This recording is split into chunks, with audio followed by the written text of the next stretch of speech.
අද අපි පැක් කරන්නේ කම්පහ ඕසදීගේ ඕඩර් එක. එක ස්කූප් එකක් තමයි යත් ඕඩර් කරලා තියෙන්නේ. බලමු යාගේ පළවෙනි අයිටම් එක. පළවෙනියටම තියෙන්නේ එක බුක්මාර්ක් එකක්. අපි අර දෙනවා මේ ග්‍රීන් කලර් බුක්මාර්ක් එක.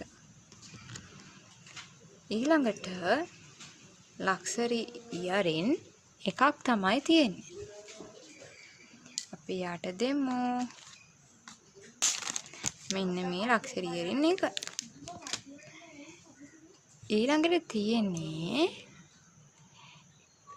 නෙක්ලස් දෙකක්. අපි එයාට දෙමු. මෙන්න මේ නෙක්ලස් දෙක. ඊළඟට තියෙන්නේ සාරි ක්ලිප් එකක්.